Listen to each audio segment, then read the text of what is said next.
Hello, welcome back. Today we're going to discuss diarrheal diseases. This is lecture 11 and the last individual disease that we're going to talk about for this class.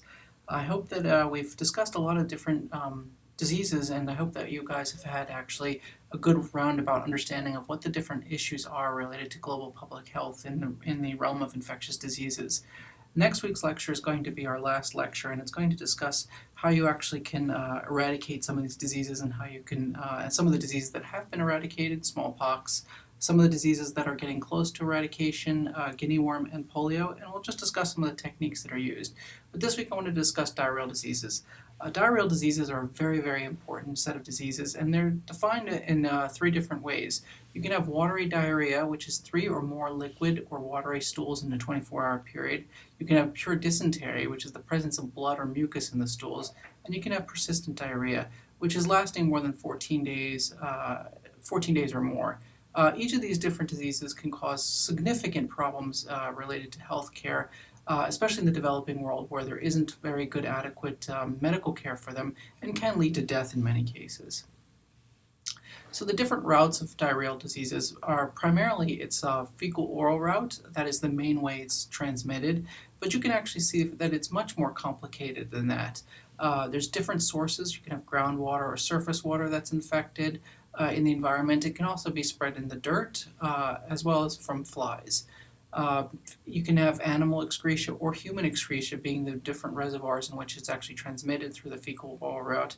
And then it can actually, coming into it can be actually through drinking water or contaminated foods that leads to the humans being reinfected. And this shows more of a linear cycle, but you can actually have this going back to humans, the circle at the end on the right-hand side, circling back all the way to the human excretia. So it's much more cyclical than linear.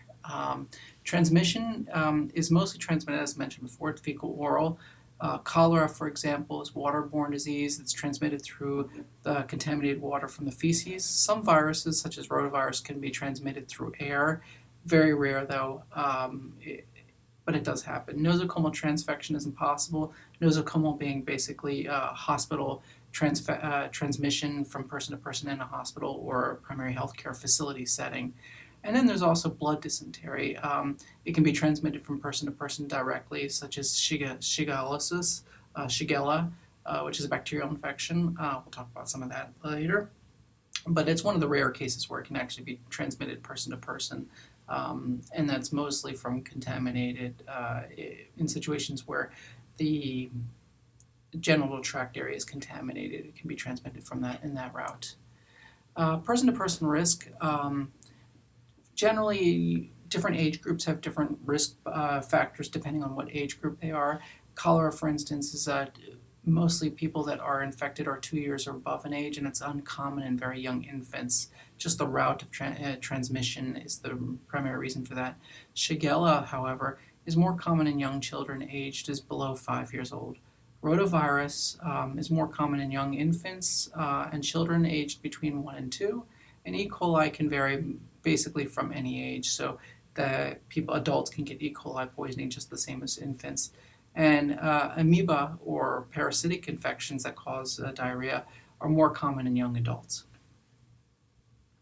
Quite interesting, when you actually look at the global burden of diarrhea, it's actually got a very, very high risk. One of the leading causes of death in infants between 0 and 5 years old. This is 2008 data, but hasn't really changed. You can see here that diarrhea accounts for about 14 to 15% of the total cases of infant mortality. By far the largest, next to pneumonia, of all cases of infant mortality and young child mortality as an individual disease group.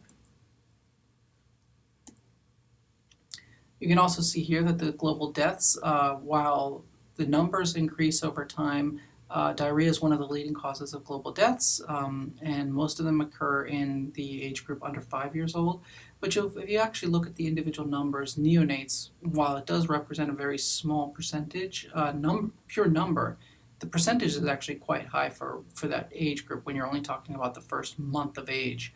It's a fairly significant amount of deaths that occur. And then under 5s, that should be over 5s. it's fairly high. The numbers are actually correlate to in children between 1 and 5 years old, but the actual numbers are much smaller because it's everyone over 5. Sorry, that should say over 5, not under 5. And then when you look at the disability that's associated with it throughout the world, you can see that sub-Saharan Africa is one of the biggest components of it, but actually the Sahel region and specifically if you look at the Central Africa area, that's got a very high percentage of children that are affected by, and children and adults for that matter, that are affected by diarrheal diseases. When you break it down by country, the number of people that are affected, number of children that are infected due to diarrhea, India, Nigeria, DRC, Afghanistan, Ethiopia, Pakistan, Bangladesh account for the vast majority of them. But also look at their populations. They have very high populations. So even though India has the worst case of it, numbers, they have such a large population that the percentages actually may be a little bit skewed as to in relation to the population. Having said that, India still has a very, very high number of children that die from diarrheal diseases. Nigeria proportionally has even a higher rate, DRC, Afghanistan, and Ethiopia as well. And you can see down the list the top 15 countries account for mostly sub-Saharan Africa with a couple of Asian countries mixed in there. So there's different causes of diarrhea. There's bacterial, for instance, and I'm just going to go over a couple of these. In class, you can look at the individual diseases much more detailed if you're more interested in some of these specific ones. But the biggest ones that are bacterial are Vibrio, cholera, Shigella, E. coli, Salmonella, Campylobacter, Staph, Vibrio, Clostridium. But the top three, the Vibrio, Shigella, and E. coli, are the major causes of diarrhea in the developing world, and they are the ones that actually cause a huge chunk of the total diarrhea, not just bacterial diarrhea, but the total diarrheal burden. There's also different viruses that cause it. The big ones that you need to know about are really rotavirus.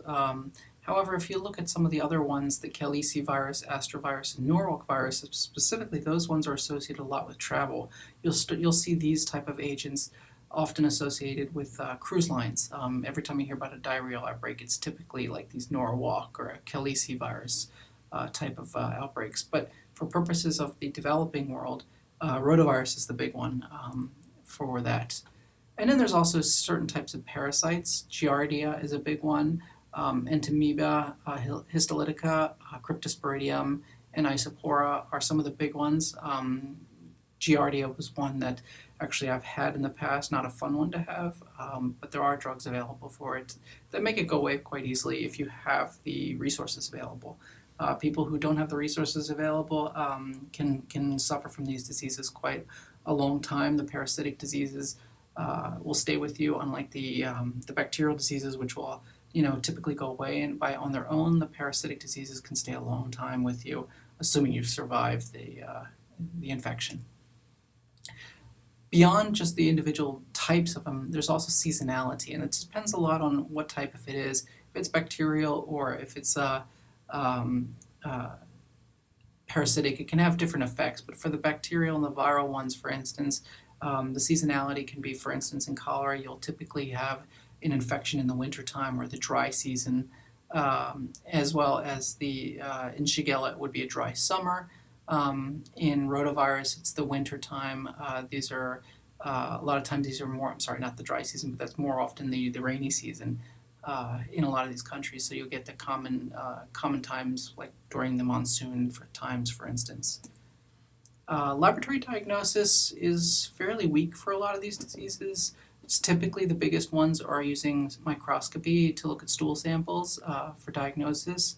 You'll typically take a piece of stool, put it on a slide and smear it on the slide, and you'll actually look for the bacterial parasite, and that's the quickest way to do it.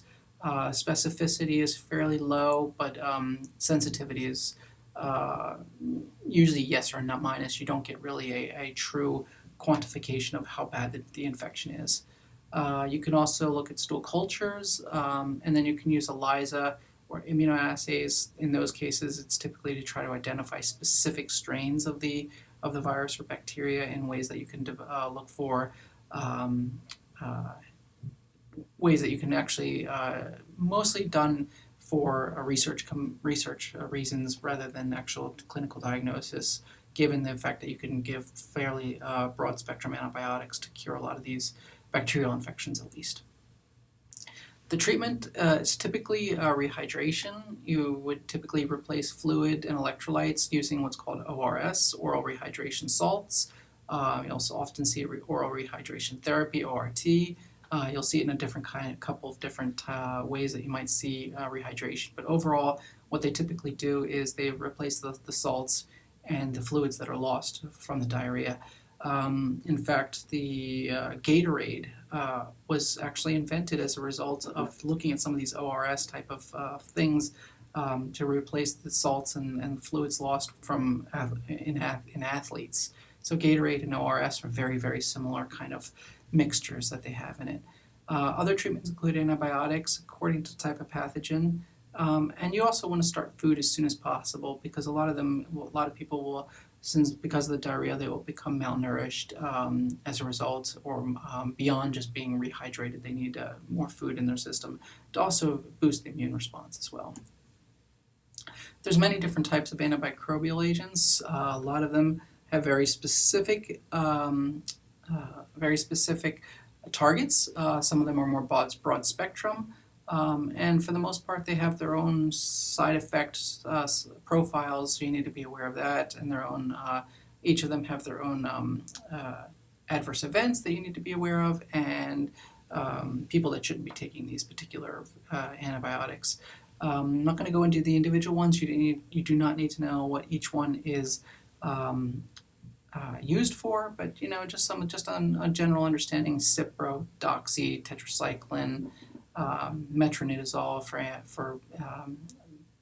the Amebiasis, and the tetracyclines for the most part for the cholera and Shigella. There are some vaccines for these, not very few vaccines available for the diarrheal diseases. The primary ones are rotavirus vaccine for rotavirus, and then there's also a vaccine against cholera. The cholera vaccine is not very effective, and it has very short-lasting immunity, but if you're having an outbreak of cholera in a region, it may be something to consider. The rotavirus vaccine is much more stable. It's got longer longevity. The original rotavirus vaccine had some issues related to adverse events that were going on with it, but the newer, latest generation is much more safe. Be aware also that there are no vaccines against Shigella, E. coli, or Giardiosis, which are also the biggest killers of the diarrheal diseases. By far, prevention is the best way to go. If you can't boil it, you can't peel it, or you can't cook it, you forget about it. That's basically the rule of thumb. If you can't guarantee that it's going to be safe, you shouldn't be eating it or drinking it. Safe drinking water and food is extremely critical in that respect. And hand washing, proper sanitation, making sure that people defecate in the proper places, and making sure that you wash your hands after you use the bathroom effectively. And teaching that seems like a very, very simple technique to do and a very cost-effective technique. But behavior change has been shown to be very effective when it actually is practiced, but getting people to get to that point where they practice it consistently can take a very long time. So there's trade-offs as to whether you're going to initiate a behavior change program. Usually you would do that in combination with an active program such as ORS or something like that. So it is one of those things that need to be emphasized, but prevention very difficult to move actually forward with. So the mainstays of diarrheal management, as I mentioned before, you have ORS, you can see on the left-hand side, where they actually add a little bit of salt and pack it to the water, and then the baby would drink it. And then other things such as food are necessary.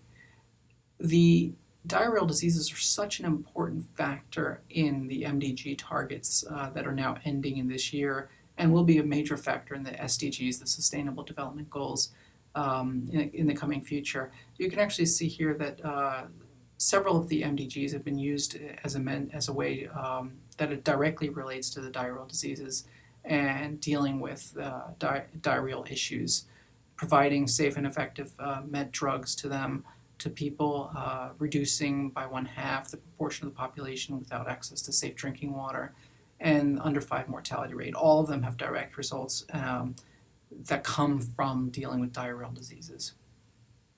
So some of the strategies that are used for diarrheal diseases, and the most cost-effective ones, one of the biggest ones is breastfeeding. The longer you can continue breastfeeding has been shown to actually prevent the onset of diarrheal diseases. If the children are not drinking contaminated water, then they have a better chance of continuing to not get the diarrheal diseases. ORT has been shown to be highly cost effective. The cost per deli is still 10 times more expensive if you look at it that way than breastfeeding, just because there is a cost associated with it. And urban water and sanitation starts to get to the point where it's extremely not cost effective if you're looking at it from the short-term point of view. But if you can maintain those type of improvements and sanitation, those costs per dali will actually decrease significantly with time. And immunizations have been shown to be extremely cost-effective for disease-specific issues. If you look at all the different reference documents that relate to diarrheal diseases, you can basically read yourself to death. Hundreds and hundreds of documents have been written by different organizations: USAID, WHO, UNICEF, individual country ministries of health, and they all effectively say the same thing with different, modern techniques. The emphasis might be shifted depending on different organizations, what their goals are, specific goals are. So, but overall, they tend to say the same thing. And I would suggest, if any of you have the time, to read some of these management techniques for dealing with diarrhea or any of the diseases that we talked about, because they are good reference documents to go back to. Don't go nuts about which one you're going to go to, but if you are working for a program, make sure that you choose the one that you feel best works with your organization. But there are political things that you need to be aware of. Some organizations may not want to be using USAID. They might think it's too politically charged to specifically use USAID-funded program documents and so on. But it can go on with the political aspects of it forever. For the most part, though, just be aware that there are tons of these documents available. So let's talk about some of the individual diseases. I'm not going to talk about all of them. It's just going to take too much time. But I did want to hit on some of the big ones. And the first one is cholera. Cholera has 2 major biotypes. The first one is classical, and then there's the Asiatic type, or the Asiatic type, and then there's the EIT, which is the more prevalent one.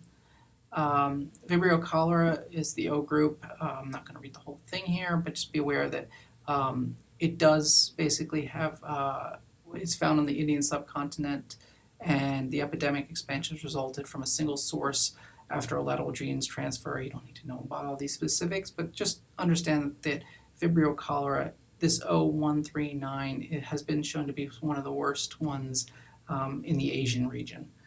There's been outbreaks in Haiti more recently for cholera after the earthquake, and that's also another interesting one to look at, but this is one that was going around on the Indian subcontinent, for instance. Some of the signs of cholera, one of the biggest ones is rice watery stool. They say that because basically what happens is you basically wipe out all the fluid in your system, so you get to the point where you're basically just pooping water. You're defecating water and you're peeing water because you have really nothing left in your intestines, in your colon, and so on. Dehydration occurs really quickly, projectile vomiting, usually not associated with fever, but because you lose the fluid so fast, there is a high chance of shock and losing consciousness. By the time you're done with it, you end up with almost no urine because you've released all the fluids in your entire system. Some of the prodromal symptoms of rotavirus now include fever, cough, vomiting, which precede the diarrhea. Rotavirus is, again, a virus, not a bacteria, so the dynamics are slightly different. The stools are watery and semi-fluid. The color is greenish and yellow. It typically looks like yogurt mixed in water. This one typically affects younger children and can lead to mild or moderate dehydration. The mortality due to rotavirus, as you can see here, is primarily in sub-Saharan Africa, but you can also see it in huge chunks of Asia. including India specifically, and it's a major killer still throughout the world, even with an available vaccine that's there. There's a significant decline in diarrhea-related deaths in children after the introduction. So you can see that because of the vaccine now, in 2007 introduction, for instance, in Mexico here, you can see that that there was a marked reduction. So the vaccine has been shown to be very effective and is now being advocated to be used throughout the world. You can also see that, just as a side note, the seasonality, as we mentioned before, of the rotavirus season infections. It tends to go up again, as you can see, in the wintertime. So Gavi, which is the Global Alliance for Vaccine Initiative, is basically very similar to the Global Fund for HIV, TB, and Malaria, but for vaccines. They basically get pledges from a lot of countries who will supply money that they can buy vaccines very cheaply, and then they distribute throughout the world. And the newest one that they've actually added to the list is rotavirus, and they have a rollout plan to go in 40 countries by 2015. And you can see here some of the countries, some of the hardest hit countries that the Gavi is going to be initiating some of these vaccine rollouts for rotavirus. Shigella is the next one. Shigella is a bacterial infection again. There are many different serotypes, but Shigella dysentery type 1 is the most dangerous and the most drug resistant. It has the flexneri is the most prevalent type, but is not as dangerous. And then there's other serotypes, which we won't get so much into. Signs of Shigellosis, frequent passage of a scanty amount of stools, mostly mixed with blood and some mucus. This one is this is one of the famous ones that you get bloody stools from. You'll see this a lot in developed countries as well, especially in nosocomial infections in the hospital. People coming in with bloody stools, this is the main one. There's usually a moderate to high grade fever, and then there's severe abdominal cramps that's associated with it.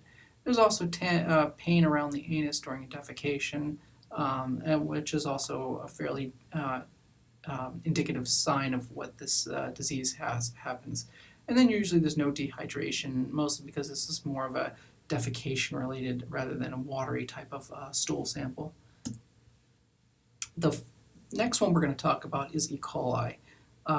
There are 6 major types of E. coli that cause diarrhea, and they all have different profiles of how they actually, the disease works. But one I just wanted to point out is the enterohemorrhagic E. coli. That's also a bloody type of E. coli. The 015787 strain, very interesting history. You guys should take a look at it. There was an outbreak in the United States in which it was found. If you ever have a chance to look at the Jack in the Pox, which is a burger chain, if you ever have a chance to look at the 015787 and how they actually figured out the epidemiology of the outbreak that happened, that's a good one to look at. But I'm not going to, just be aware that there's many different types and they all have different profiles and how the diarrhea actually occurs. But for the most part, the signs and symptoms of diarrhea include yellowy water stools, vomiting, dehydration, which is typically moderate to severe, and then there's a moderate grade fever that's associated and mild abdominal pain. The final one I'm going to talk about is Amebiasis. This is, for instance, Giardia, and it's typically an offensive and bulky stool containing mostly mucus and sometimes blood. You usually get a lower abdominal cramp and mild grade fever. There's typically no dehydration that's associated with it. But this one, unlike the others, is not so much an acute one, but can be much more persistent type of infection that can last weeks to months before it's cleared out.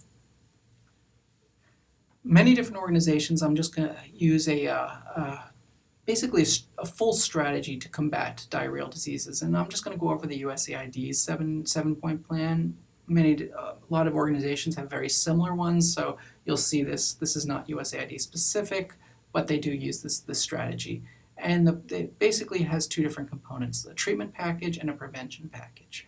The treatment package involves basically fluid replacement to prevent the dehydration. This is through ORS or ORT, as well as zinc treatment. The zinc kind of helps allow water to be absorbed into the cells, but also helps to boost the immune response.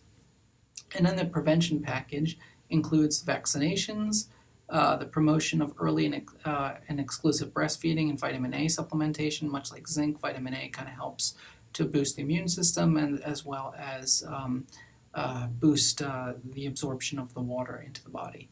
Promotion of hand washing with soap, improved water supply and quality and quantity, and then community-wide sanitation. So, basically all the points that we discussed is the 7-point plan. So it's nothing groundbreaking. It's what we have available, and it's basically common sense. So the ORS, basically there's just been a recent change in the solution, and they've just done, this is through various studies that have been done about the various osmolarities and the amount of sodium, absorption rate and things of that nature to prevent overabsorption, underabsorption of water, and so on. So just be aware that ORS is effectively it's a sodium that has a particular osmolarity to allow the cells to absorb the water appropriately.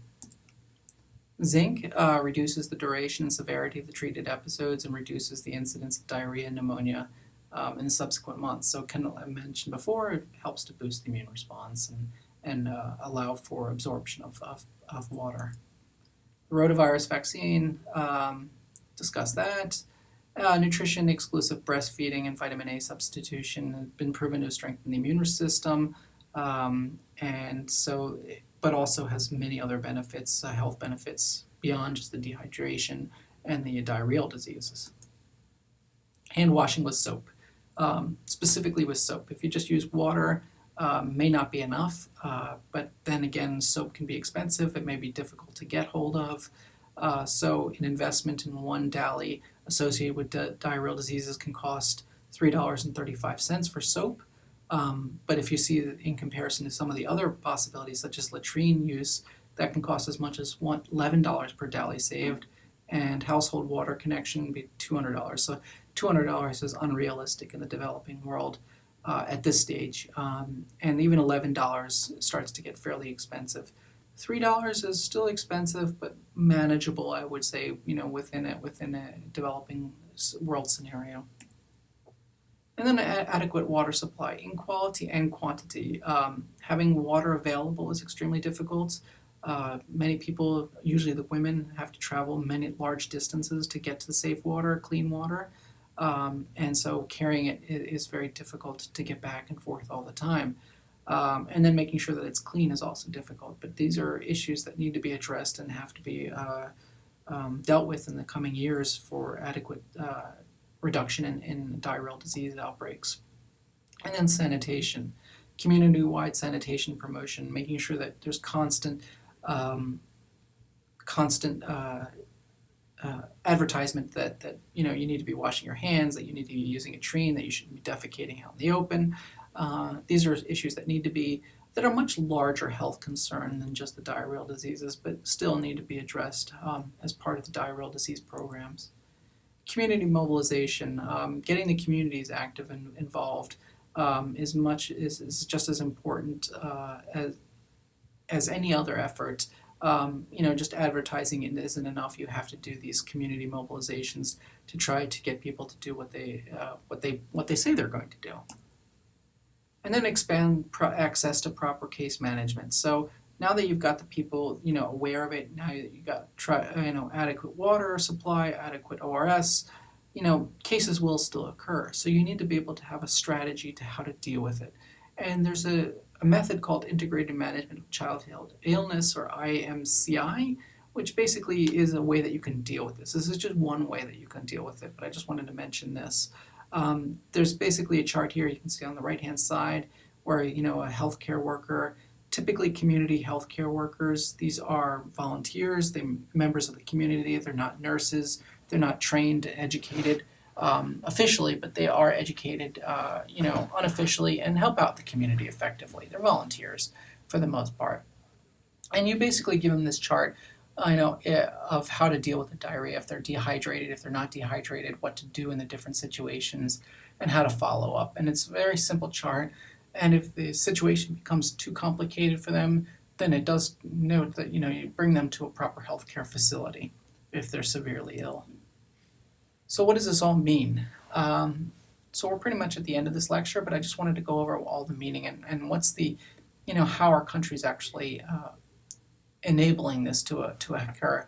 And this particular slide shows which countries have a national policy for ORS treatment, and you can see almost all of them do, even though there's a lot of problems with it, and they may not be getting to the people appropriately. At least the governments have shown some commitment to try to get it to the people through a policy that it says that ORS should be given. Having said that, the actual implementation lags far behind. And then also zinc here. You can see a little less for zinc, but a lot of the countries are allowing for zinc use for treating child diarrhea. A little bit further behind, but it's moving forward slowly, unfortunately or fortunately, however you want to look at it. And then the other question is the investment worth the time? Many studies have shown that just simple development is enough to actually stop diarrheal diseases. Forget trying to treat with antibiotics. If you get we showed that slide where there was like adding a public toilet or a private toilet, adding a private water supply to the house can significantly reduce it. Yes, the costs are high, much higher than other things, but just supplying clean water to the household will basically eliminate the problem, as it has been done in the developing world. You can see in countries that have advanced quickly in the recent years. I always use the example of South Korea, which in the 1970s was still pretty much a developing country, and by now it's even more developed than America in many cases. And you can see that a lot of infectious diseases, not just the diarrheal diseases, irrespective of the fact whether they were actually treating for people that had the disease, these diseases just simply disappeared once the development came along. So that is something to be said about just working towards pure development rather than focusing on the infectious disease alone. Everything kind of needs to be done together at the same time. And you can see from this slide that just improved sanitation reduces the amount of infection within people in the different regions. It's fairly consistent. And that's all I have for today. Again, this was an interesting slide presentation. There's a lot more diseases that are diarrheal that are out there, and if you're interested, please take a look at them. If you want to bring them up into the discussion, that's appreciated too. Guys, have a great week. Bye-bye.